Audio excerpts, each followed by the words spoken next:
Bonjour et bienvenue pour ce nouvel épisode de Small Talk. Bonjour Eve. Bonjour Sébastien. Alors nous recevons Matthew Ford. Hello. Bonjour à Bonjour toi. Mathieu. Salut tout le monde. On va parler de beaucoup de choses. On va parler de théâtre, de cinéma, peut-être même de catch, je n'en sais rien. Oui, je c'est ne vrai. sais pas, oui, on n'y avait pas pensé à Oui, c'est celui-là. vrai. Une longue liste. Une longue liste. En fait, j'ai une longue liste de casquettes en fait. Tout à fait, exactement. Tu es venu avec un sac rempli de casquettes Exactement. et tu vas les déballer devant nous. Ça, C'est ça. c'est beau. Donc on te laisse la parole, on te laisse les ondes, Mathieu. C'est à toi. Donc Matthew, exactement. Bah, du coup, c'est déjà un pseudo, Matthew Ford. Allons bon. Ah oui.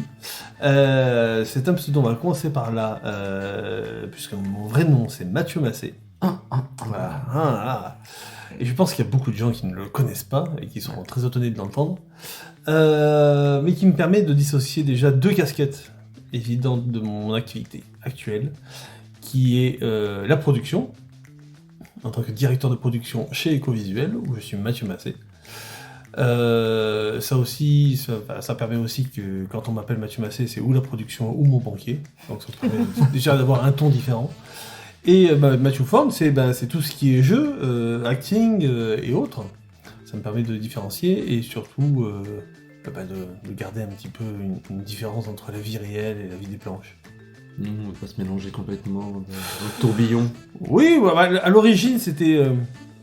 on va commencer par ça, c'est que j'avais fait un stage au cours Florent Paris avec un professeur, dont je tairai le nom du coup, qui sur ce stage-là nous a beaucoup plus parlé de lui que de la manière dont vous pouvez jouer au théâtre, ce qui était un peu embêtant. Et pour l'introduction au monde du théâtre, c'était moyen, donc je me suis dit, j'ai pas envie de finir comme ça, à dire du moi je, et si jamais ça m'arrive, autant ne pas prendre le nom que j'ai vraiment, ce qui me permettra d'avoir cette petite voix intérieure qui me dira non, c'est pour de faux. Donc je me suis rappelé quand j'étais gamin que je jouais au foot sur le parking ou dans le jardin, où j'utilisais le nom de Eric Cantona, Jean-Pierre Papin. Et oui, je suis de cette époque-là. J'interviens tout de suite. Un indice. C'est ça. Et du coup, pareil, vu que moi je suis fan d'Harrison Ford depuis tout petit, je vais prendre le nom Ford, et puis je vais américaniser pour que ça aille avec mon prénom, et puis voilà, Matthew Ford est né. Et bim. Et bim. C'est logique. C'est logique, ça se tient. Voilà. Et je ne dirai pas non, même sous la torture, le nom du prof. Enfin si, hors antenne. Alors, si tu sinon tu nous le dis là et promis on le bip. Non, c'est ça. Ce n'est pas Gérard Depardieu. Voilà. Donc déjà on a l'origin story. C'est ça. La première partie du interview d'origin story. Sinon, alors dans l'origin story, on va remonter un peu en avant, c'est que moi je suis pas du tout du milieu du théâtre, j'ai pas une famille de théâtreux, j'ai pas une famille qui fait du cinéma. Non, j'ai un père passionné de rugby, et du coup à 4 ans, il m'a foutu au rugby, en disant t'as pas le choix, c'est comme ça. Donc j'avais un ballon plus gros que moi, mais surtout je suis resté là-dedans, pendant très très très très longtemps. Jusqu'en Pro D2 pour ceux qui connaissent un peu le niveau rugby, c'est l'équivalent de la deuxième division pour le foot, donc de la Ligue 2. Ça t'a plu un petit peu quand même. Pas tant que ça. Tu étais forcé jusqu'à ce niveau-là. En fait, vu que j'ai commencé très tôt, j'ai pas eu le temps de me rendre compte ou vraiment de me demander si j'aimais ça ou pas. C'était normal. D'accord. Non mais c'est ça, je pouvais pas dire j'aimais ça, ce qu'on appelle les troisième mi-temps ça n'a jamais été mon truc, regarder des matchs ça n'a jamais été mon truc, mais par contre je faisais bien mon taf, et je savais jouer apparemment, enfin jusqu'à ce niveau là. C'était quel poste? Ailier. Ça va très vite, c'était mon but, on me donne le ballon et puis vas-y, cours.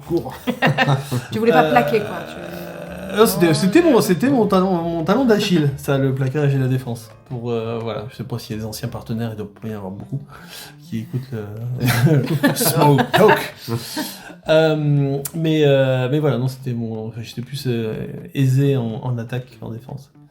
Et c'est après ma retraite de rugby que les circonstances ont fait que je me suis retrouvé dans l'acting. Voilà, en commençant et en découvrant l'acting via l'improvisation. Ah, l'improvisation.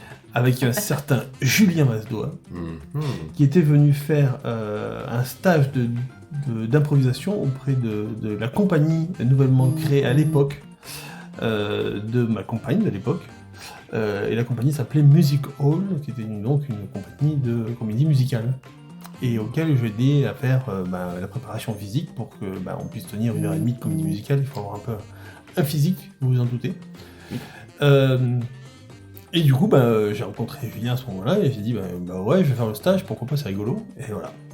Et je suis tombé amoureux, non pas de Julien, mais de l'impro et de jouer. Et puis donc j'ai intégré la compagnie du capitaine en tant qu'élève. Et puis voilà, c'était le début, j'ai mis le doigt dedans, comme ça. Et c'est parti là-dessus. Donc de l'improvisation au texte, il n'y a qu'un pas, ou plusieurs. Oui, il y a un pas progressif qui commence par la troupe du manoir.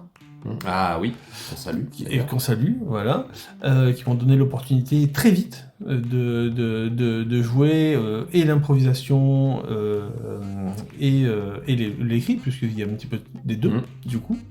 Donc c'était un bon sas de passage à l'écrit, doucement. Et puis j'ai eu l'opportunité sur un stage aussi très très vite, un stage au Cratère à Alès. Un stage d'acting sur des pièces écrites et d'être opéré tout de suite. J'ai eu la chance par Lionel Astier pour lequel j'ai joué voilà Yo-Yo Yo-Yo Astier pour lequel j'ai fait la nuit des Camisards Saint-Jean-du-Gard. Ok. Voilà, je jouais le frère Mathieu pour ceux qui connaissent la pièce. Je n'ai pas vu. Voilà, il faut lire, il faut la voir, c'est super bien. Voilà. Je crois que ça se trouve en DVD en plus. C'est sorti, il y a une captation, je crois. Je sais pas. En tout cas, pas avec moi en tout cas. Non, alors non. En modifiant en post-prod, t'inquiète. Non mais par contre, en bouquin, oui, vous trouvez La Nuit des Camisards écrit par Lionel, c'est très bien.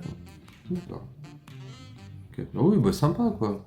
C'est ça. Petit passage à l'écrit, ça commence plutôt bien quoi. Et après, sur les conseils de tout le monde, j'ai fait des stages pour compléter, pour me donner les armes en fait, tout simplement, pour me donner les outils. En étant moins pacifiste. Et moins guerrier. Donc je suis passé avec des stages chez Ariane Mouchkine, voilà, à la cartoucherie là-haut. Alors, ce que je considère comme un truc qui devrait être fait par tous les comédiens parce que je les trouve géniaux, c'est le Footsbarn. Si vous avez l'occasion de faire un stage chez le Footsbarn, allez-y, vous apprenez tout de A à Z, ils sont monstrueux. Cours Florent, comme on avait dit au préalable, avec deux stages là-bas. Un donc qui s'est pas très bien passé, et un super bien. Et puis voilà, donc je me suis fait mes armes comme ça. Et puis le dernier gros stage que j'ai fait, c'était avec Robert Castle. Voilà, stage acteur studio New York. Ok. Voilà. Et pendant que tu faisais ces stages, tu visais l'intermittence, t'avais un autre boulot? Non, j'avais un boulot à côté. Ouais. J'avais un boulot à côté, j'ai été, en arrivant à Montpellier, le premier boulot que j'ai fait, qui a duré quand même 6 ans et demi, donc c'est quand même pas rien, j'étais disquaire. Ah ouais? Ouais. Où je vendais et DVD et CD, et vinyle, parce que c'était le moment où ça revenait à la mode. Ok. Voilà, avec des spécialisations musicales particulières, parce que je suis un grand fan de rock progressif. Oh là, d'accord. Voilà. T'étais le mec, vous voulez du Pink Floyd? On a mis Pink Floyd. Oui, voire moins plus pointu que ça quand même des fois même. Mais puis c'était plutôt, vous aimez Pink Floyd, vous aimerez ça. C'est le bon truc d'accroche ça. C'est ça. Non, mais j'ai toujours adoré ça. C'est si vous avez aimé ça, vous savez que ce guitariste-là a joué sur tel morceau de tel groupe qui jouait sur... Et voilà. Et on digresse vers des groupes et des endroits obscurs mais qui sont tout aussi intéressants. sur lesquels les feux des projecteurs ne sont pas beaucoup attardés. Ah, les pépites de l'ombre. Les pépites, cette phrase est bizarre, mais les pépites de l'ombre, j'aime bien. Les pépites. Les pépites. On ne coupera pas, on ne coupe rien. Tant pis Déjà pour moi. que je trouve que small talk, c'était dur à dire. Ouais, c'est vrai. On avait pensé à la bonne franquette aussi. Bonne franquette. Mais bon, c'est il small faudra, talk qu'il a il faudra avoir emporté. un accent des années 20 Mais chaque oui, fois. il fallait faire tout l'interview comme ça. C'est trop tard. Mais voilà, en tout cas, ça s'est fait comme ça, et puis j'ai continué l'acting. Ensuite, j'ai tenté une intermittence qui difficilement, très difficilement, mais je pense que toutes les intermittences sont très difficiles. Ça n'a pas marché. Du coup, j'ai retrouvé du boulot derrière pour une marque d'informatique dont le logo est une pomme. Alors là, vraiment, c'est vraiment bien que tu restes vague, je pense. Tu vas qu'on va pas te laisser déguiser. C'est ça. Je pouvais pas donner des indices à ce niveau-là pour le prof du cours Florent. Même s'il est marié avec une brésilienne. Ouais, c'est l'indice. Il est plus marié, non? Non, il est plus marié. Il est plus marié avec elle? Non, c'est Ah, longtemps, non. je pense. Ah ouais? Ouais. Ah ouais? Ouais. Ah ouais, d'accord. Faut suivre les potins, hein. Mais alors, on donne trop d'indices là d'un coup. Ouais, bon. On va espérer qu'il écoute pas. écoute. Non, Francis n'écoute pas. Non, je pense qu'il est coincé en terre indigo. Je sais pas. J'en peux plus. Mais voilà. Et du coup, derrière, c'est 2 ans et demi dans cette marque de produits fruitiers.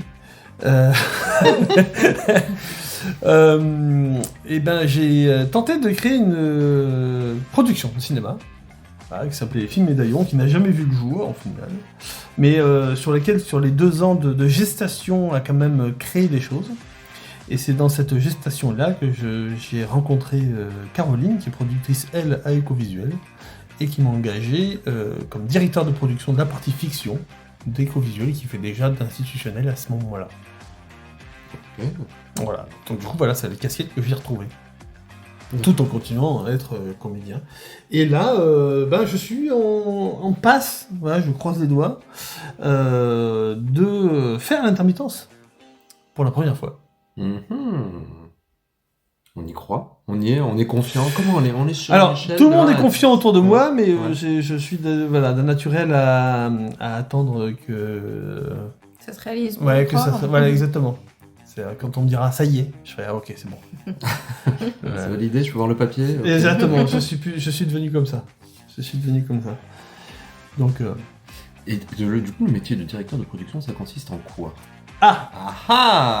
Question. En un mot, trouver des sous. En plusieurs mots. Alors maintenant.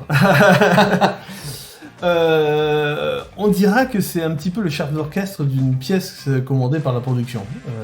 C'est à lui de composer les gens qui vont faire en sorte que le film se fasse, de trouver et l'humain et le financier, de calculer combien l'humain va coûter et combien le financier peut amener pour compenser et puis être à l'équilibre, en quelque sorte. Voilà. Oui, c'est costaud. Okay. C'est ça. Plusieurs facettes.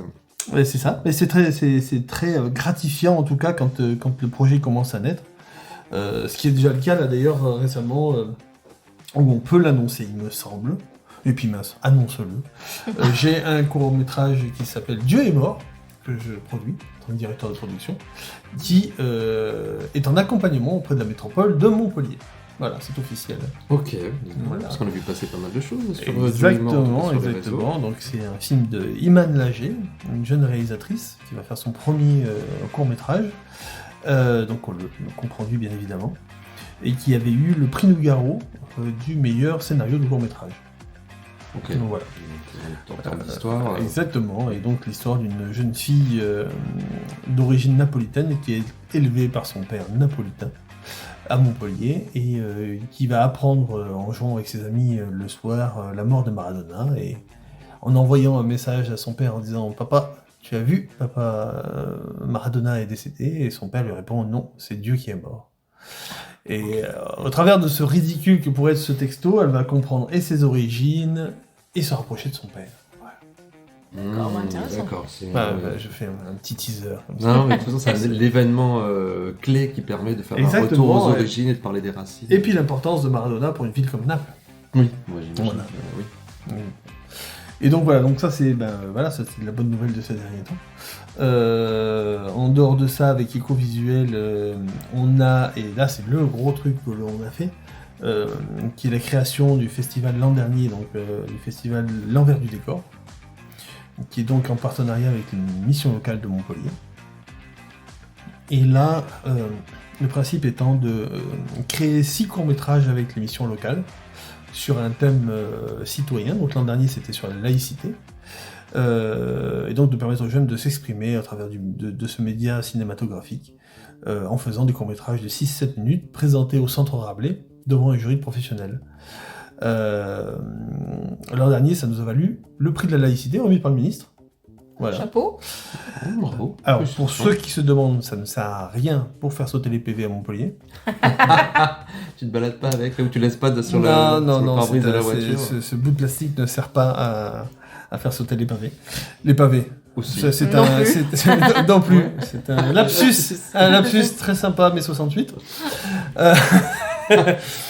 Mais donc du coup, donc on a fait cette première version de festival qui a eu pas mal de succès.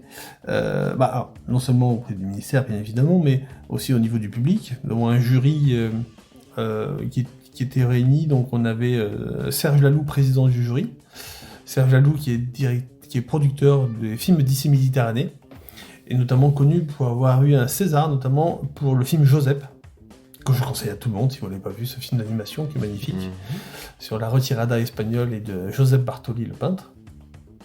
On avait Agnès Alberni, directrice de casting que certains doivent connaître dans la région si vous faites de l'acting. Nous avions Julien Mazzois, voilà, dont on parlait précédemment. Tout à fait. Meryl Fortuna Rossi, qui est un réalisateur qui habite à Uzès, parce que je suis d'Uzès. Ah, ça voilà, tu ne l'avais pas dit. Je suis gardois. Et là, on perd la moitié de l'audience.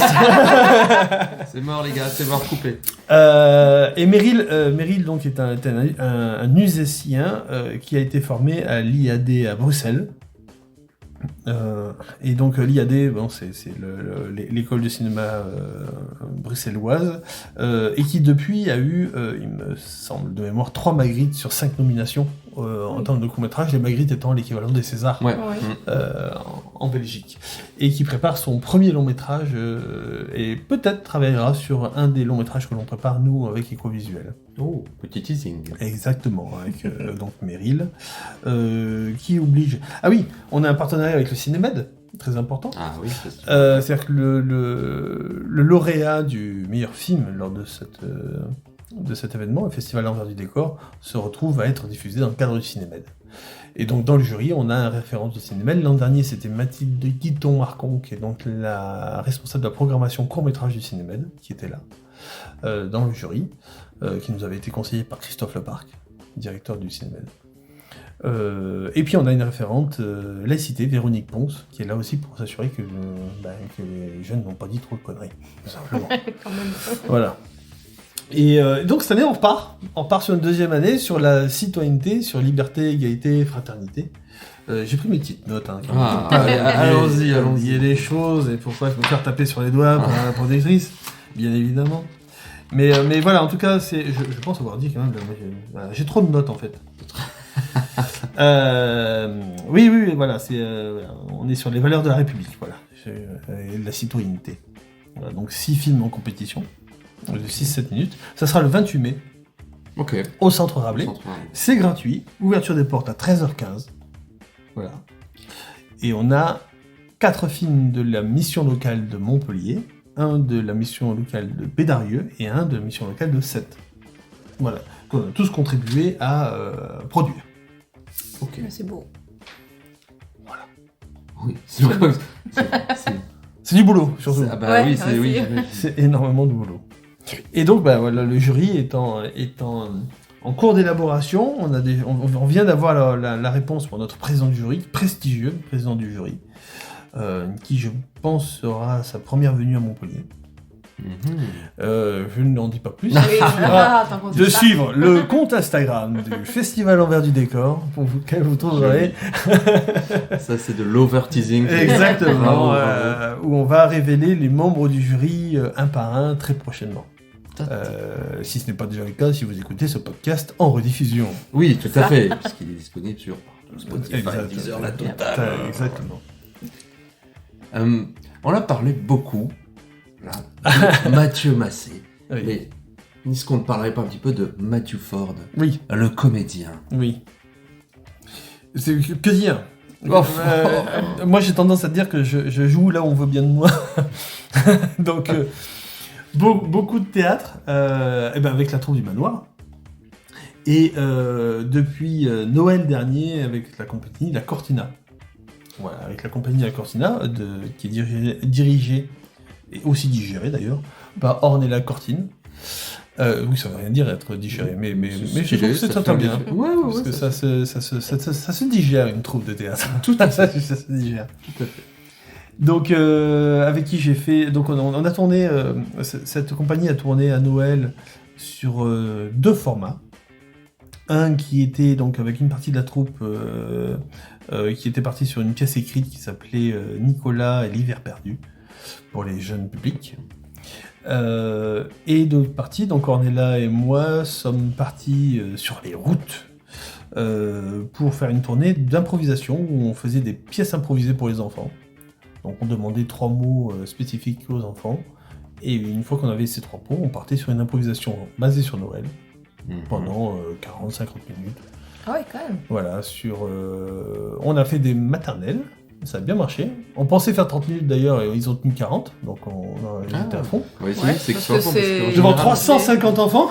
Oh Ah oui, Voilà. 350 enfants de maternelle qui tiennent 40 minutes. Et ben on bravo. était voilà, bravo aux ceux qui encadrés surtout.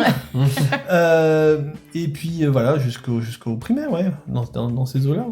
Voilà, donc pour les municipalités, on a tourné un petit peu partout. Encore une fois, là où on voulait bien de nous. Et là, donc ça nous a permis de bien bosser. Et donc là, on travaille actuellement sur différents projets. Ornella actuellement est en écriture. Je fais un petit teaser aussi sur la mythologie, vue du point de vue féminin. Donc voilà. Donc ça, c'est un gros teaser aussi. Et à côté, je travaille sur une adaptation de Dracula par Bram Stoker. Voilà. Là, on est sur du costaud. Voilà, un épilogue au bouquin, on dira. Voilà. Ouais. Ça, c'est les projets de La Cortina. Et puis, bien sûr, la troupe de Manoir, qu'on ne présente plus à Montpellier, Oui. mais qu'on présentera quand même en disant que... Un petit peu, quand même. en disant qu'on joue un peu partout et que prochainement, on joue à Juvignac, notamment autour des thermes. Ah, au terme, ouais. Terme de Juvignac, qu'on joue beaucoup dans les musées ou dans des lieux marqués très fortement historiquement, comme la Villa Loupian, ou Vaison-la-Romaine, ou Jardin de Ballaru. et Jardin de Ballaru, qui est exactement le musée Fabre, et j'en passe. Ah oui, plein d'endroits, effectivement. Exactement, mais surtout des beaux Beaux endroits. endroits, ouais. Des beaux endroits. La faculté de médecine. Oui. La faculté de médecine sur laquelle on est devenu un habitué, notre truc du manoir. Mais voilà. Donc il faut pas hésiter à suivre l'association qui s'appelle le Manoir du Crime. Manoir du Crime, voilà, je dis bien. Sur les réseaux, parce que du coup, on ne pourrait pas les louper, ça part très vite à chaque fois. Donc il faut à chaque fois dire la chose. Bon. Même s'il y a des dates très souvent, pas de spectacle. Carrément. Oui, mais c'est souvent complet très Mais vite. c'est effectivement, ça part très très vite. Donc, Exactement. allez-y, vraiment, on vous le conseille. Donc voilà, avec la partie Matthew Ford et la partie acting se base essentiellement là-dessus. Et puis bien sûr que, comme tout le monde, les quotidiennes et les machins quand il y a besoin, et le cinéma si on veut bien de moi. Et S'il vous plaît. Tu vois, c'est un Tu appel. participes pas à des castings ou tu te... Si, j'en passe. Alors, tu les te castings, j'en positionnes passe quand même, beaucoup. ouais. Là, par exemple, là, je suis en passe de passer un casting, je crois que c'est pour Secret d'Histoire, j'ai trouvé ça. Alors, je vais vous parler des trucs incongrus. Pour jouer un Templier et faire le Templier qui ramène Saint-Louis, et c'est en Tunisie un tournage. Ah, Voilà. d'accord. Donc, pourquoi pas, c'est ce que j'aurais tendance à dire. Pourquoi pas. Sinon, oui, non, là, voilà, on attend. Ouais, j'ai pas plus de trucs que c'est. Ah si, bien sûr, j'ai un truc qui est chaud mais qui est déjà tourné, pas un casting, mais que je ne peux pas dire. Parce que j'ai signé un contrat d'exclusivité et un contrat de non-divulgation du projet. Mais c'est énorme. C'est suffisamment énorme pour vous dire que de ne pas hésiter à le suivre sur Instagram, parce que dès que ça sort, je le partage, et ça, je ne louperai pas. Suivez-le. C'est, je ne peux dire que c'est que pour un clip, mais pour un énorme groupe. Donc voilà, n'hésitez pas à me suivre sur les réseaux, parce que malheureusement, c'est pas encore sorti, je peux pas le dire. Mais ça sortira le mois prochain, normalement. Oh là là. Voilà. Ah ouais. Pour le grand retour de Benny B, ça fait plaisir quand même. C'est exact, mais on peut rien te cacher. Je le savais, ils sont de On peut retour. rien te cacher. Alors, mais très bien, bravo, super teasing. Et, on parle un peu théâtre. Théâtre, le manoir en fait partie. Oui, mais un autre théâtre L'expérience sur les différente. planches. Et voilà. Sur le planche, dernièrement, j'ai intégré la formidable troupe de Romeo Castellucci, dans laquelle j'ai participé à la création de Bérénice, voilà, la fameuse pièce qui a défrayé la chronique à Paris. Donc on était en création pendant 15 jours à Montpellier, au Domaine d'Eau, avec le Printemps des Comédiens. Je remercie d'ailleurs Jean Varela, qui est donc le président du Printemps des Comédiens, voilà, qui écoute peut-être ce podcast. Voilà, je remercie pour tout ce qu'il fait au niveau culturel à Montpellier. Et donc oui, voilà, donc pièce Bérénice avec Isabelle Huppert, dans laquelle j'ai incarné un sénateur. Donc voilà. D'accord, bon, comme ça, paf, toi t'es comme ça. Il y a Isabelle Huppert, t'incarnes un sénateur, voilà. Exactement, un sénateur. Mais c'est surtout une expérience enrichissante au possible, quoi. Ça vaut tous les stages, ça vaut toutes les formations, aussi bien en termes de jeu, de ce qu'on pourrait appeler je sais plus où est-ce que j'ai entendu ça dernièrement, j'ai trouvé ça très bien, le jeu sans ballon, pour le comédien. C'est la manière dont on se comporte quand on ne parle pas et qu'on ne fait rien. Ah, ouais. Donc voilà, c'est une petite allusion footballistique, mais j'aime beaucoup. Le jeu sans ballon pour les comédiens, on a tendance à l'oublier, mais il est très important. Mais voilà, en tout cas, ça, et puis surtout sur la mise en scène, puisque vu que j'étais au moment de la création, j'ai vu vraiment Romeo Castellucci et Silvano Voltolina, qu'il faut pas oublier, qui est un super metteur en scène aussi, qui le seconde, et les voir travailler tous les deux sur la mise en scène, et Isabelle aussi sur la création de cette pièce, c'était vraiment fascinant. Dans le processus créatif, en fait. Oui, ça de près. C'est ça, de près, avec 3 représentations à l'issue de cette création. 4 si on compte la générale. Voilà, avec des retours qui sont à hauteur des retours qu'ils ont vus à Paris, c'est-à-dire ça a défrayé un petit peu la chronique déjà, on sentait un petit peu la chose, mais bon, c'est ce que veut Roméo, donc tout va bien. Je pense que le contraire serait pas du tout intéressant.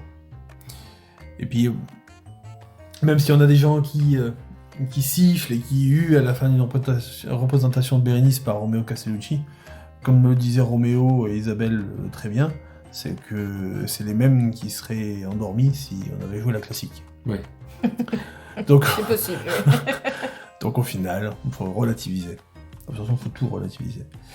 Et je joue prochainement, donc du coup avec Roméo, du coup ça s'est tellement bien passé avec lui que je rejoue prochainement au l'Unique à Nantes, la pièce qui s'appelle Brosse, qui est donc une critique des violences policières aux États-Unis dans les années 70.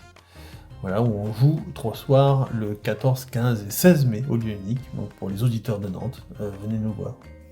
Et voilà. On en a. Voilà, c'est ça les Nantais. Et voilà, je serai chez vous. Interdit moins de 15 ans. Ouais, c'est ça, voilà, les enfants ne sont pas le bienvenu. Voilà. En même temps, oui. Oui, c'est très violent, très choquant. Mais de toute façon, dur. Roméo va vraiment là-dedans. Vous avez l'occasion de regarder sur Internet, sur YouTube, on trouve des captations de ce que fait Roméo, notamment sur Inferno qu'il avait fait dans la cour d'honneur du Palais des Papes, ou ce genre de choses-là où on voit vraiment la puissance visuelle de ce qu'il apporte, et puis le fait que voilà, c'est pas pour il aime bien déranger un petit peu les consciences. Oui. Il aime faire réagir. Pour le bien ou pour le mal, mais voilà, on n'est pas, on est plus qu'un spectateur dans une pièce de Romeo Castellucci. Non. D'accord, c'est la fameuse phrase, parler de moi en bien ou en mal, mais en tout cas parler de moi c'est plus important. Mais totalement. Je pense que ça se met là-dedans. C'est ce que disait Isabelle aussi, hein, à la fin de la chose. Ça fait « Ah, ça y est, c'est bien, ça réagit ». Voilà, c'était sa réaction quand la moitié de la salle a hué. Donc, alors que moi, j'étais tremblant en disant « Ah, on a fait de la merde ». Mais Non. qu'est-ce qu'ils font, les gens? Ils font ça. Mais c'est la première fois de ma vie que je joue une pièce où je me fais huer à la fin. Ah, ça doit être... Oui, Mais bon, quand on est avec Isabelle, Ça passe. et qu'on la voit relativiser en disant « Bon, c'est bien ». C'est bon, Soit soit... il y en a une moitié qui applaudit quand même, il y a plus une moitié qui... Oui, il Oui, faut retenir ça mais aussi. même Oui, mais c'est toujours pareil, s'il y en a qu'un C'est- seul qui eut, tu te dis tout... Enfin, C'est-à-dire que quand on a une expérience qui est vraiment très locale comme la mienne, on se fait pas huer tous les soirs au théâtre. Donc ça surprend un petit peu, quoi. Donc, exactement, c'est pas... voilà. Ah, mais ça forge. J'imagine que ça forge. Oui, mais encore une fois, ça relativise, parce que quand on voit qu'ils s'en foutent, Ouais. je veux dire, Isabelle, père n'a plus rien à prouver, quoi, c'est pas... Ça va quand même. Tu verras comment le public new-yorkais et chinois réagit C'est à ça, la c'est pièce. ça, on verra, ouais, donc on risque de jouer, donc là, Clermont-Rennes, donc, auquel je devrais participer. Là, il y a une discussion avec Shanghai, New York et Naples, voilà. Naples, une ville qui m'est chère. Et puis on va voir comment ça se passe. Même Brosse d'ailleurs, on va voir comment ça va se passer parce que là ça va être une autre expérience que Bérénice. Voilà, on va voir un petit peu comment ça se passe. Après je sais pas non plus parce que forcément c'est un texte en français. Oui, c'est ce que j'allais demander. Tu dois jouer en anglais ou... Non, ça va se jouer en français. Ah. Après à savoir si ça sera sous-titré en direct parce que des fois on peut avoir un projecteur qui sous-titre en direct. Je sais que ça existe à l'opéra donc je sais pas s'ils ont prévu ça. Oui. Ce qui serait pas déconnant au final, parce que c'est dommage de passer à côté d'un texte comme ça. Ouais. Et puis voilà, je pense que je me mets à la place du public chinois qui va écouter 1h30 de Bérénice avec Isabelle qui parle en français. Ouais. Oui, voilà, C'est comme si on voyait Bérénice avec une actrice chinoise qui parlait en chinois en fait. une pièce classique chinoise sans sous-titres. Pas sûr que... Faut que ce soit très visuel par contre. Ouais. Là, Exactement. Et, oui. Est-ce que tu veux rajouter encore quelque chose Ah bah sur Roméo, enfin Ouais, sur toute sur Castellucci, non, moi je conseille déjà d'aller le voir et d'aller vous faire votre propre avis, de ne pas écouter non plus ce que dit la presse et ce que dit les retours. De toute façon, voilà, il faut se faire son propre avis. Quoi qu'il en soit, et même tous ceux qui n'ont pas forcément aimé, ils continuent d'en parler. Et ils apprécient le fait de pouvoir continuer à en parler. Donc au final, c'est une bonne chose. Mais tout à fait. Voilà.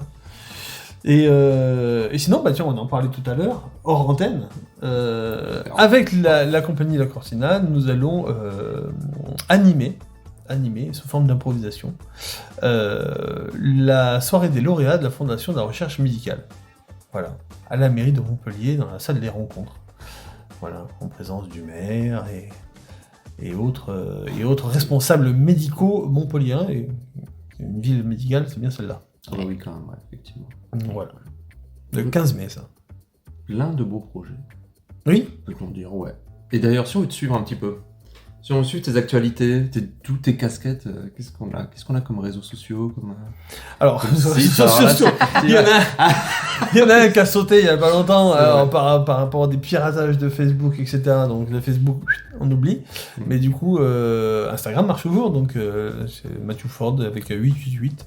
Parce qu'il fallait trouver un chiffre derrière. Et je me suis dit, je vais mettre 3 cacahuètes. Ouais, c'est un concept. ça. Voilà, exactement. Donc Matthew Ford, 3 cacahuètes. Pas en toutes lettres, mais avec 888. Et vous me trouvez sur Instagram facilement.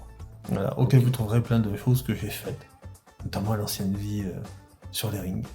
Ah oui, ça Ah aussi, oui, t'en as pas ça. parlé. T'en as 35 Ouais, minutes. là, J'ai quand- envoyé une perche parce que je sais que tu voulais en parler. Ah non, mais alors là, c'est du giga teasing, quoi. Voilà, ils vont voir tout. Exactement, en fait, on va commencer par le fait de dire que j'ai pris ma retraite de ça l'an dernier. Où quand j'ai arrêté le catch et puis que je me suis lancé dans l'acting, étant donné que j'ai toujours été un passionné de catch depuis toute ma tendre enfance, autant le dire, depuis l'époque de Hulk Hogan, etc. J'ai toujours voulu mettre le doigt dedans. Donc au début, je me suis approché d'une institution à Béziers qui s'appelle l'ABC. Donc l'association biterroise de catch. Et j'ai commencé comme arbitre, tout simplement, à arbitrer, à apprendre un petit peu ça. Et puis jusqu'au jour où on m'a dit, mais je veux pas essayer. Et je dis, allez, bingo, je vais me passer dans le sport avec le rugby, donc j'ai commencé à faire ça. Donc je me suis un peu plus cassé que ce que j'ai dit. J'en ai rajouté une couche. Et ça m'a permis d'être quand même 4 fois champion, champion à l'ABC, champion interrégional comme ils appellent. Voilà. Et alors moi j'ai tendance à dire interrégional, ça veut dire toutes les régions, donc autant dire champion de France. Allez, Allons-y. Soyons fous 4 fois. Et j'en profite pour avoir une pensée émue pour Max Soulier, qui était le président, qui est décédé cette semaine. Voilà, donc une petite pensée à Max et puis son fils Rémi qui prend les rênes de l'association. Ok, voilà. l'ABC continue. L'ABC continue plus que jamais, et tous les étés, donc au mois de juillet, là, il me semble que ça sera le 12, mais je ne vais pas dire de bêtises, mais à vérifier, avec un énorme festival aux arènes de Béziers chaque année, avec des stars internationales anciennes de la WWE et autres grosses fédérations mondiales.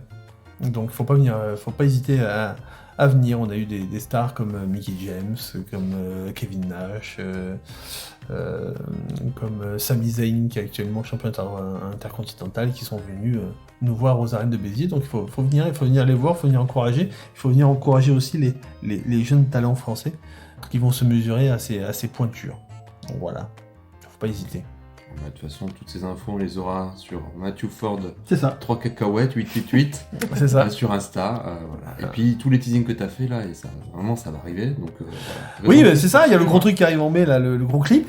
Même moi, j'attends de voir le résultat de cette chose-là. Il y a le lieu unique, bien sûr, au mois de mai aussi. Voilà, 14, 15, 16. Mais. Le jury du cinéma aussi qu'on découvre. Qui va tous ces teasings que tu nous as balancés. Ça, sur Instagram, vous tapez Festival Envers du décor et vous trouverez. Festival EDD, on a mis sur ça. Et vous allez pouvoir voir quel jury sera présent. Et surtout, il faut venir, c'est gratuit. C'est gratuit. Vous allez voir 6 films faits par des jeunes. Donc il ne faut pas hésiter. Et en parlant de films faits par les jeunes, j'ai aussi participé au stage en tant qu'intervenant que fait le théâtre Pierre Tabar. J'en profite aussi pour faire un petit stage de cinéma. Voilà, pour les enfants et les ados, surtout pendant les vacances. Donc faut pas hésiter à se rapprocher du théâtre Pierre Tabar, parce que si vous voulez emmener vos enfants pendant les vacances faire un petit stage pour savoir ce qu'est le cinéma et comment ça se passe et comment on fait un film, eh ben, ils auront l'occasion de faire un film et de le présenter aux parents à la fin des vacances.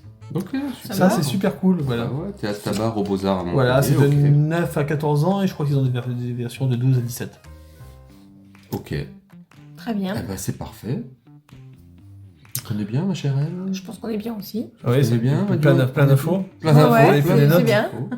Eh ben, merci beaucoup pour. Merci à vous. Merci à vous. Et puis à très bientôt et on se suit de toute façon. Exactement, suivons-nous. Suivons-nous.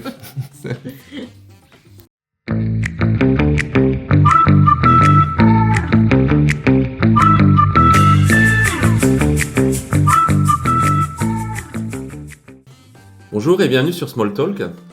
Bonjour Sébastien. Bonjour On Ève. reçoit aujourd'hui Zoba, qui est boulanger de son métier et surtout de sa passion.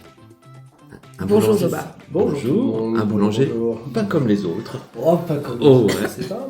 Je sais pas. Ah, si, pas comme les autres. Ah bon, d'accord. Je pense ça comme un compliment. Ah, complètement. Ah oui, c'était littéral.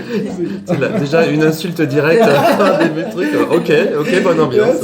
Non, après avoir testé les produits, on peut confirmer que c'est un bon boulanger. Ah oui, vous pouvez pas les manger, vous pouvez juste écouter, mais déjà écouter, c'est du pain béni.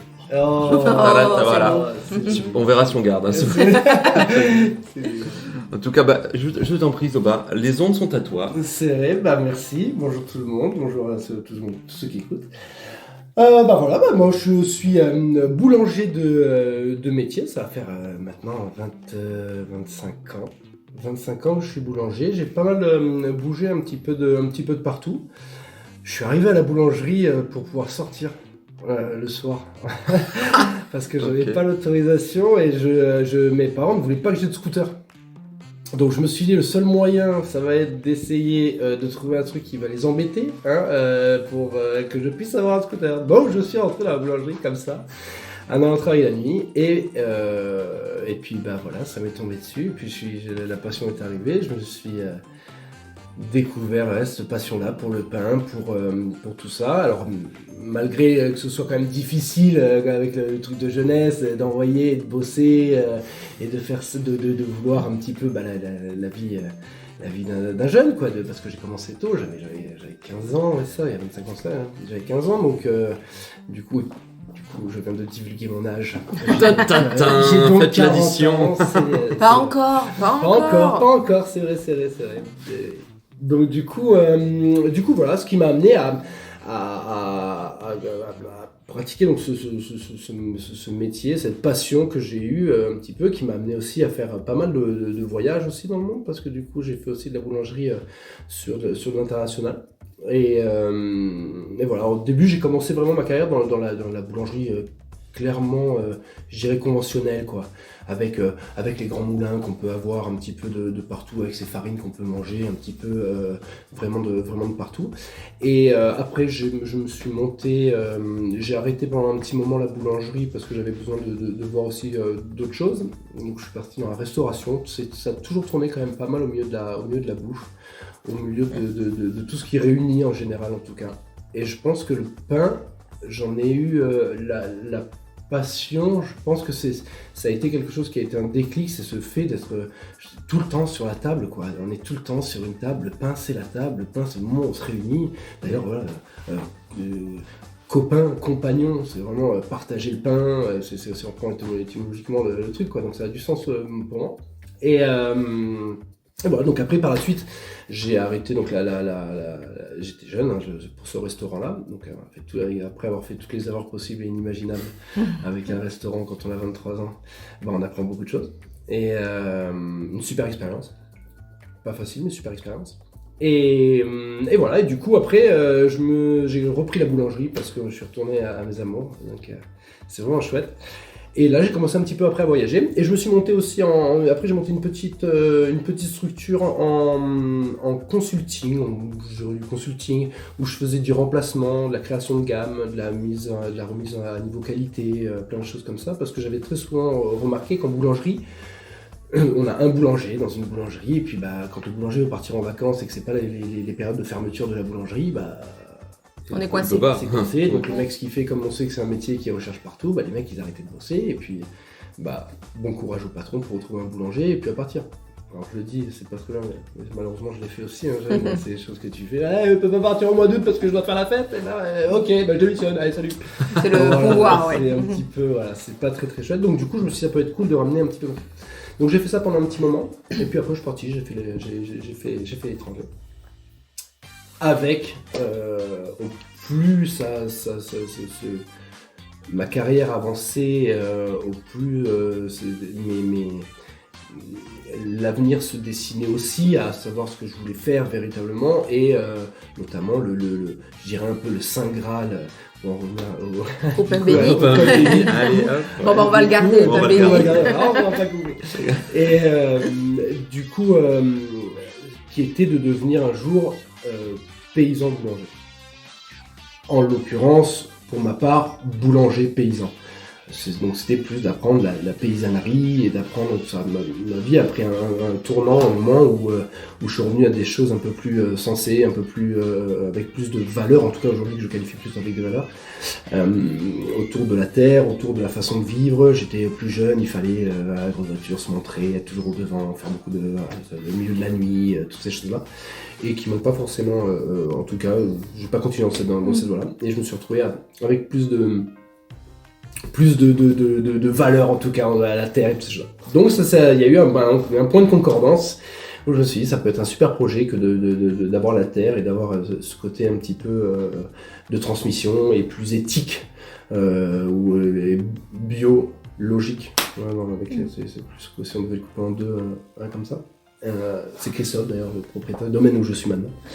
Le domaine de Cassagnol. Donc qui est le domaine de Cassagnol, qui est donc ma première expérience en tant que boulanger paysan. Donc je suis en train d'apprendre la paysannerie. J'ai eu la chance de rencontrer des personnes qu'on a en commun, qui m'ont fait rencontrer Christophe, donc le propriétaire dont je parlais, qui recherchait un paysan boulanger. Et lui étant en plus dans l'agriculture, donc c'était un peu chouette, moi avec mon expérience de boulanger, et de repartir vraiment de la base. Donc en gros, comme on peut dire ce soir, de la fourche à la fourchette, quoi. Donc c'est vraiment de partir du champ avec des variétés anciennes, tout ce qui est avant les années 80, en gros, 70-80. On appelle ça déjà ancienne. Ouais, Ça fait mal. C'est ça, j'avoue, ça peut mettre une petite claque, j'avais pas vu comme ça du coup. Mais ouais, du coup c'est parce que dans les années 70-80, bah, l'agroalimentaire, l'industrie et tout ça ont fait modifier les blés, les gluten, parce que bah, les blés étaient très hauts, il pleut, ça tombe, ça couche, donc du coup beaucoup de pertes de blé, donc on modifie pour avoir des blés plus courts, des blés plus de force, du gluten, la façon de travailler plus facile, les pâtes et tout ça, toutes ces choses énormes qui se sont mises en place. Et tout ça, c'est des choses que maintenant, notre corps, on a un petit peu de mal, quoi, avec toutes ces choses-là. Allergie au gluten, ce genre de choses, ça n'a jamais été. Intolérance, avant pas forcément, quoi. Quand tu bouffais un morceau de pain, à l'époque, on disait aux prisonniers, tu leur donnais du pain et de l'eau, quoi. Donc bon, ça les nourrissait. Aujourd'hui, donne ça à un prisonnier, je pense qu'il fait pas 15 jours, quoi. C'est un petit peu plus compliqué, c'est pas... voilà, donc du coup, c'est à revenir un petit peu aux anciennes variétés, où on a je dirais, le lobby boulanger a réussi à passer un petit peu à travers les semenciers, pour prendre ça, c'est un petit peu plus technique, mais... Il y a des histoires, oui, justement, non, de droits de propriété, des semences, où il y a... Voilà, c'est ça, exactement. Exactement. En fait, il faut répondre, faut sortir, il y a tout un ordre, quand il y a de la revente directement d'un produit travaillé, que toi tu le sèmes, il faut que ce soit de semencier. Alors, je connais pas exactement tous les peu, mais voilà, il y a un tout de semencier, et justement les boulangers ont réussi à récupérer justement toutes ces variétés anciennes, de relancer via des laboratoires, enfin des bibliothèques, je crois, des grainothèques peut-être. Oui, je pense que ça existe. Ça existe, ouais. Grainothèques, ou semençothèques, je sais pas. Je sais pas. Un truc au tech. Chercher un truc tech. C'est un truc tech, c'est sûr. C'est de la tech. C'est de la tech. Il y a un recensement des graines, quoi. Ouais, c'est ça, où tu peux demander, ils te donnent 90 grammes. Et tu crées toi-même ta multiplication pour faire justement relancer tes blés. Le but ici étant de relancer, j'ai des origines corse, du coup j'avais un boulanger qui était en Corse aussi, juste avant l'expérience justement Cassagnol où je suis en ce moment. Et j'aimerais relancer le blé de Quinet, donc qui est le blé corse. Et que j'aimerais refaire. Voilà ce qui se passe un petit peu pour la suite, et reprendre justement toutes ces variétés anciennes avec des côtés beaucoup plus nutritifs, du levain, toutes ces choses-là. Voilà un petit peu le but de ce côté saint graal que j'avais de ma carrière et que je suis en train de toucher pour une première expérience. Par la suite, j'espère avoir mon domaine et d'avoir mon écolieu. Peu. Ce serait un peu le concept. Donc là, je commence à toucher les doigts. J'espère l'avant-dernière expérience. La dernière sera la mienne. Voilà un petit peu. C'est l'âge mûr. Ouais, je sais pas, c'est peut-être ça, mûr. Mûr, mûr, non, pas du tout. Non, c'est-à-dire que voilà, t'as une vraie progression dans ta carrière, petit à petit, voilà, et tu arrives à mieux définir aujourd'hui ce que, voilà, t'as pas mal bourlingué, toujours dans le métier, mais voilà, là, ça te permet peut-être de tout se dessine, se poser un peu. Côté, l'espèce de collier, tu vois, au milieu de la musique, je passe une musique, je travaille en musique, je vis en musique tout le temps. La musique, la bouffe en général, comme je disais tout à l'heure, tu vois, ça réunit énormément.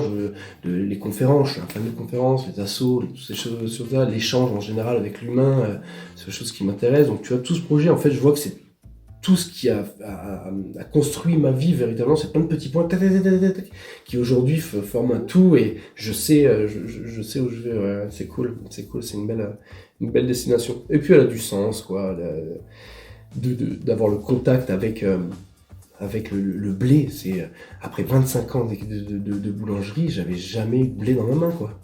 Oui, t'avais jamais Avec allé que de la vraiment... farine, pas l'origine. Ouais, ta farine, elle arrive dans un sac, quoi.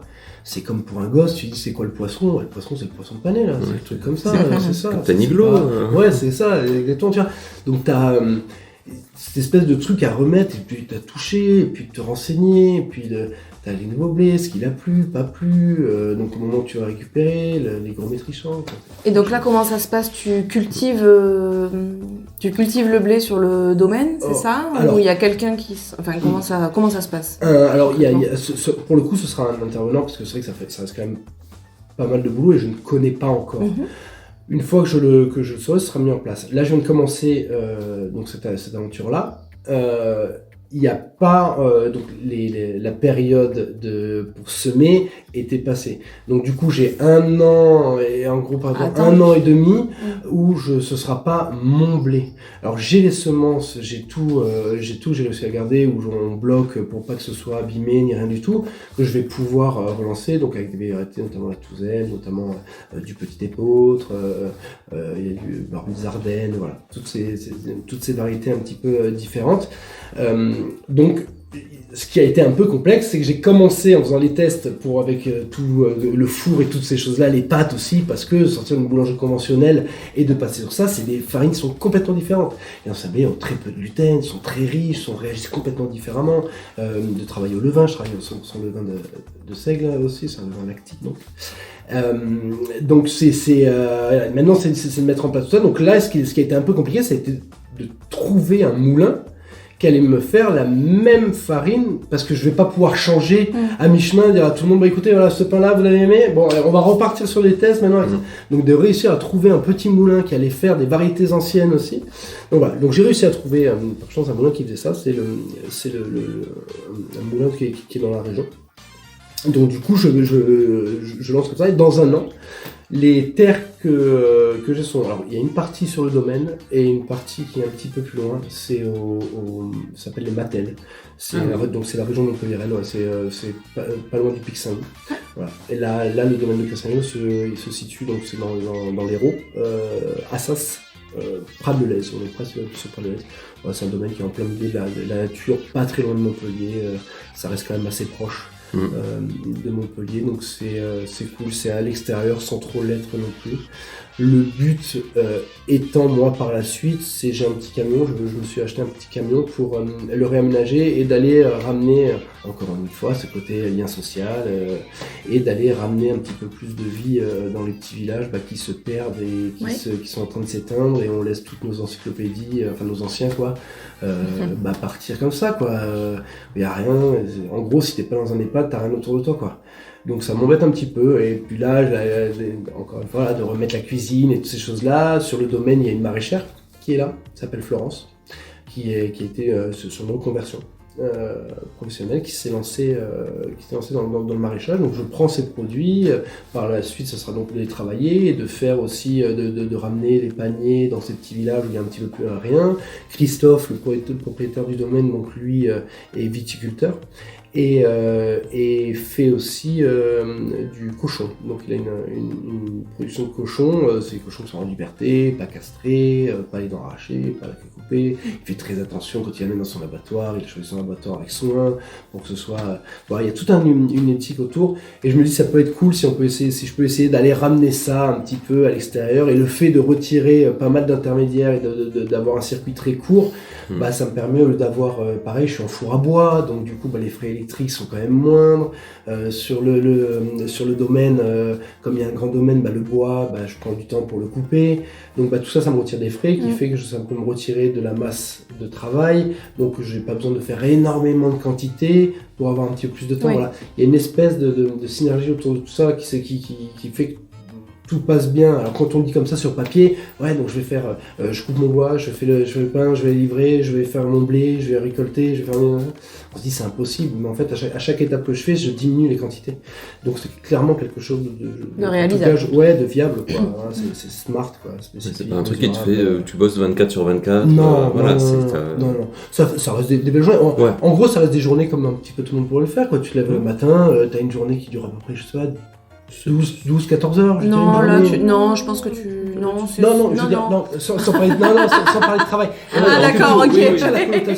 Je retire la connotation de travail, sachant que pour moi, je ne travaille pas. Oui, toi en plus, oui, c'est... Le mot travail, c'est ta passion. Donc. Tirer le truc et machin, c'est un truc de torture, quoi. Moi, je m'amuse. Donc, je pense qu'une journée, le week-end, quand t'es vraiment libre et que tu fais un petit peu ce que tu veux, je pense qu'une journée lambda d'un week-end, c'est une quête. Tu lèves le matin à 10h, allez, le soir à 10, 11h, tu vas te coucher.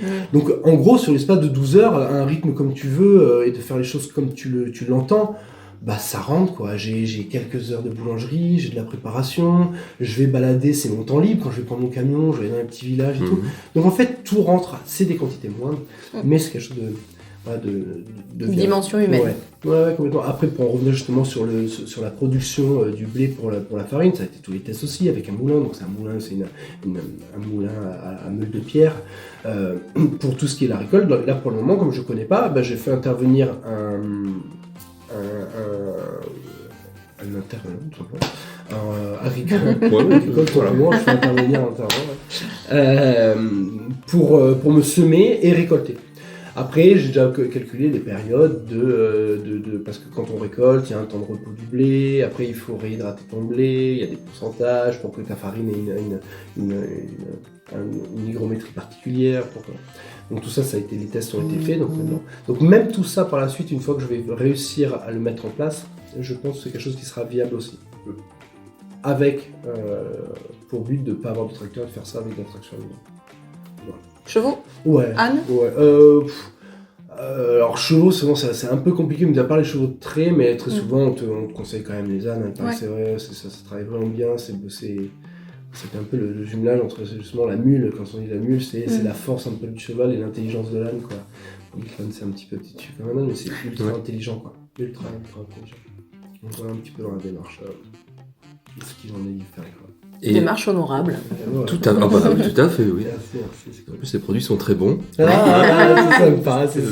J'ai mis le meilleur. Je dis, je vais faire goûter le meilleur. Ça veut dire que c'est super. J'avoue que ce petit déjeuner, on est un samedi matin, le petit déjeuner qui passe bien, clairement. Et puis les pains testés aussi avant l'ouverture, c'est nickel, en fait. Ouais. C'est des tests, mais concluants. Bon, ouais. Après, moi, c'est compliqué pour moi. Si ce n'est jamais satisfait de ce que je fais. Mais je pense que c'est cool parce que le moment où je serai satisfait, je vais connaissant un petit peu mon caractère, je peux me lasser. Je vais me lasser. Et c'est pour ça que je suis tombé d'ailleurs aussi fan de la boulangerie, c'est que je pense que la pâtisserie aurait été plus compliquée pour moi. Sans dénigrer, j'adore la pâtisserie, je trouve ça fou complet la pâtisserie, mais ça travaille entre guillemets, je dirais du mort, quoi.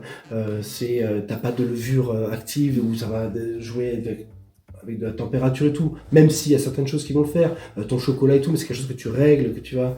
La boulangerie, je pense que je suis plus indulgent avec la boulangerie sur mes erreurs, parce qu'il y a quelque chose où je suis... pas maître. Ouais, je suis pas maître, c'est bon, il y a un coup de vent, et en ce moment il y a un peu des entrées maritimes, j'ai eu des sur les toiles, ça collait et tout, là je vais essayer de mettre mon expérience en avant pour essayer de trouver une solution à ça. Mais c'est ce qui fait que tous les jours c'est cool, quoi. Tous les jours je m'amuse. Parce que tous les jours je me dis, comment ça va se passer? Donc je regarde ma météo, quand je disais demain, après-demain, parce que je travaille en 48 heures. Tout le temps que je fais à 48 heures, je fais tu fais de la chimie. Ouais, clairement, paraît-il. C'est classé là-dedans. La boulangerie, c'est classé dans la chimie. Ouais. C'est un petit peu ça, c'est température de base. Juste pour un exemple très, très, très simple, mais pour faire juste du pain, on a quelque chose qui s'appelle la température de base.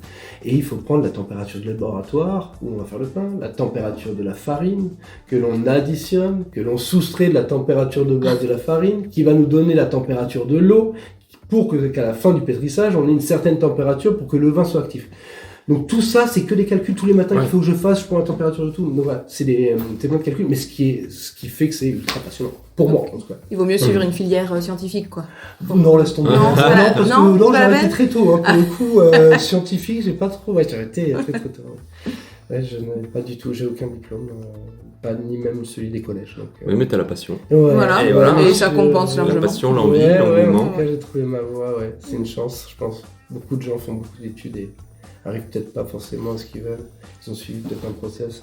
Non, je m'estime chanceux véritablement d'avoir trouvé ça. Cool.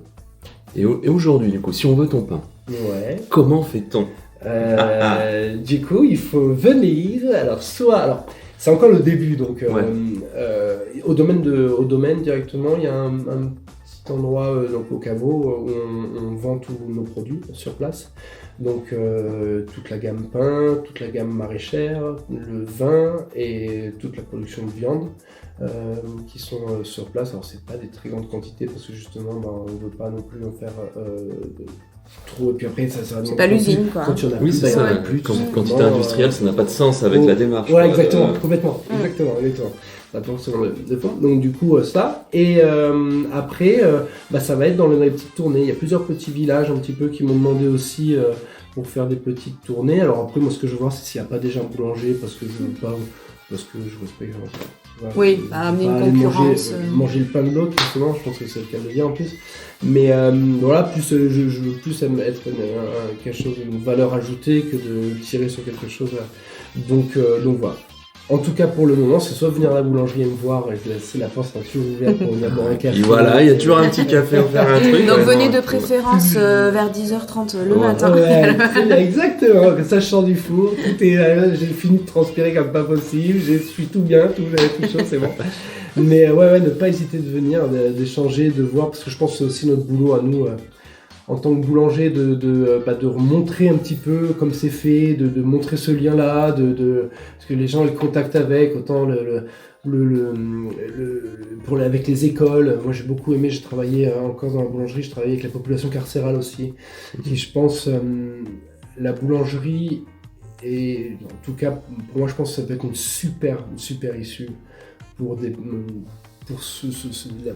la population carcérale, en sachant que c'est du travail, du travail de nuit, quoi. Alors mon travail m'embête, mais et quand ça sort de ces milieux-là, très souvent, il n'y a pas de suite de travail, donc la journée, tu fais rien, et puis le soir, tout le monde a fini de travailler, donc tu commences à repartir, mais t'as rien foutu la journée, donc t'es pas fatigué, donc tu repars dans tes retranchements, à faire de la merde, le milieu de la nuit, le machin, et puis voilà, la nuit, tout est fermé, quoi. Donc c'est amené à faire pas mal de bêtises, voilà.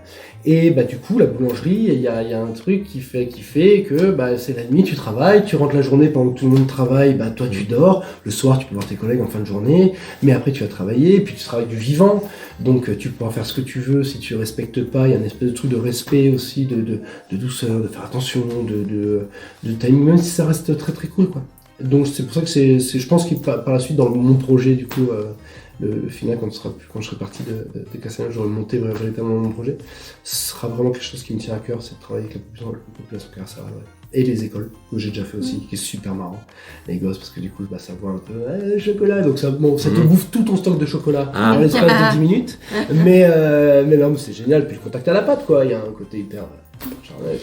Et tu ferais de la formation justement pour le jour où tu souhaites avoir ton propre domaine et donc partir de Castagnols pour que quelqu'un prenne la suite Ici, ouais. Ici, le but, ce serait chouette de laisser quelqu'un, et vraiment de le laisser qu'il ait de ses propres ailes, quoi. Pas forcément être là, moi, en tant que patron, et d'avoir un salarié ici. Voilà. C'est vraiment dire, viens, je te forme pendant un moment, ou alors peut-être quelqu'un du métier qui saura déjà faire et qui veut reprendre parce qu'il a aimé ce concept-là, et bien sûr, mais de laisser, je pourrais pas, quand je suis parti de Corse, la décision, je pense, la plus dure que j'ai dû prendre, ça a été justement d'aller dire à tous ces petits villages, dire voilà, je pars, quoi. Donc en fait, le mec qui servait de la poste, le mec qui servait de pharmacie, le mec qui servait d'épicier et du boulanger, il arrête dans un mois, quoi. Donc Madame Paul, Monsieur le boulanger, Monsieur machin, il n'y a plus rien, quoi. Il n'y a plus personne qui passe. Et le problème, c'est qu'en Corse, pour aller descendre faire des courses, des fois t'as 25 minutes, ou t'as pas de voiture et tout. Donc je pense que ça a été la décision la plus dure que j'ai pu prendre dans ma carrière professionnelle, ça a été de couper ce lien social avec. Malheureusement, la vie a fait que j'ai dû prendre cette décision par entre guillemets obligation, mais pas obligation, je suis obligé de rien, mais par contrainte, parce que ça fait partie de mes principes en tout cas. Voilà. Donc du coup, oui, bien sûr que je ferai tout pour qu'il y ait quelqu'un et de remettre, et si ça peut être quelqu'un qui en a besoin et qui n'a pas forcément quelque chose et qui a envie de sortir d'un espèce de système et faire quelque chose différemment, tu seras le bienvenu. Je sais pas si c'est toi, peut-être la personne qui entend ça, tu vois. Oui. N'hésite pas, je suis là. Non, mais voilà, ouais, avec grand plaisir. Bon, c'est que le début, donc il y a quelques temps avant que ça se concrétise. J'ai 5 ans, donc si ça peut attendre 4-5 ans, moi. Bah oui. Ouais. Je me suis toujours dit qu'à 45 ans, il y aura un tournant. Ouais, alors, si tu écoutes et que tu es patient, dans 5 ans, c'est banco là. Très patient. Mais là, dans 5 ans, crois-moi, c'est ton moment. Sauf sur le casque. Ouais. Est-ce que tu veux dire un dernier petit mot, une dernière chose Ouais, aimez-vous quoi. Voilà, je sais pas. Ouais, ça, putain, qu'on profite tous ensemble. Aimez le pain, peut-être. Bouffer, ouais, manger, partager. Ouais.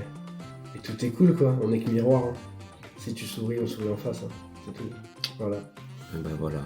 Très bien. Il dit de belles choses et il fait du bon pain, c'est parfait. Oh là là, c'est gentil.